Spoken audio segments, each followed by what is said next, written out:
Татарстанда мөселман зыялылары катламы кайчан барлыкка килер? Бу сорау күптәннән күтәрелсә дә бүгенгә кадәр хәл ителмәгән.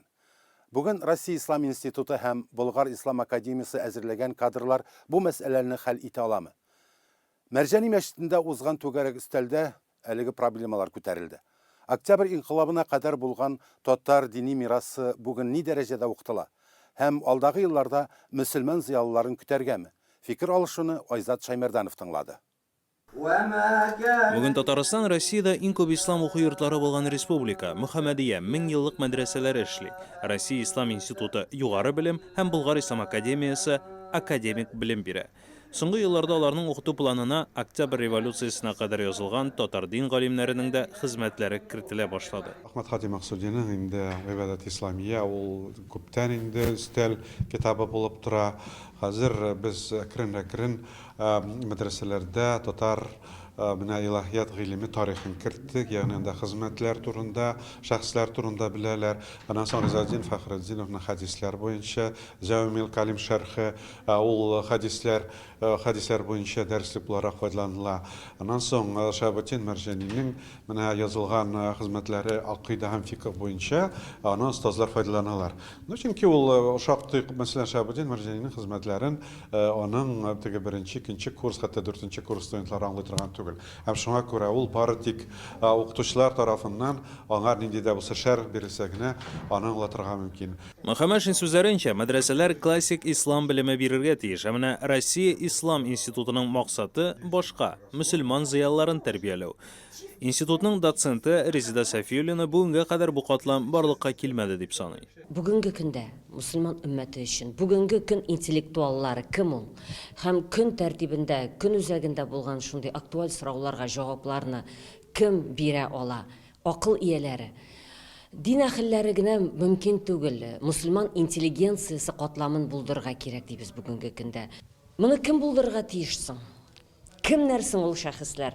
Һәм мин студентларга да теология буенча укытканда гел сорау бирәм. Бүгенге теологлар кемнәр алар? Кемне сез әйтә аласыз? Бүгенге теологлар кемнәр бар дип. Элекке заманныкын әйтәләр. Абу Ханифа, мәзһәбләр башлыклары, Имам Газали, Ибн Таймийләр һәм башкалар. Бүген Резида Сафиуллина фикеренчә, бүген төп проблема ислам белгечләре арасында бәхәсләшү җитми. Мин безнең мирасны өйрәнүче идем. Беренчедән, гарәп китапларын өйрәндем. Һәм андагы дискуссияларны укыдым, һәм анда менә каршылыктан курыкмыйлар иде. Хәтта җәдидчеләр белән кадимчеләр арасындагы каршылыкны түгел, хәтта шул ук реформаторлар Муса Абиев белән Зия Камали мәсәлән бик каты дискуссиялар алып бардылар. Бүгенге көндә моназара дигән әйбер җитми дип саныйм мин. Минем фикерем шунда. Ничектер менә каршылыклы мәсьәләләр турында сүз алып барырга бездә батырчылык җитми. Бары тик дискуссиядә гына фикер туа. Октябрь инкыйлабына кадәр Россия империясында татар дин галимнәре бөтен дөньяга билгеле хезмәтләр яза. Бу дини мәсьәләләргә кагыла. Советлар берлегендә бу буын репрессиягә эләкте, ә котыла алганнар чит илгә качты. Татар мөселман зыялыларын мәңгеләштергә һәм киләсе буынга тапшырырга кирәк дип саный Мәрҗани мәчете имам хатибы Мансур Җәләлетдинов. Ул Шиһабеддин Мәрҗанине мисал итеп китерде. Бухарада укыды. Һәм Бухарага килгән туристлар татарлардан түгел, бөтен дөньядан киләләр Мир араб мәдрәсәсен карарга. Анда да әйтәләр, менә бу безнең Шиһаб хәзрәт. Бүлмәсен күрсәтәләр. Анартык әйттеләр, аны бүлмәсен анда китапхана ясадылар. Горурланып сөйлиләр. Менә нинди бу кеше дип. Без дә әлбәттә татарларыбыз, без дә горурланабыз.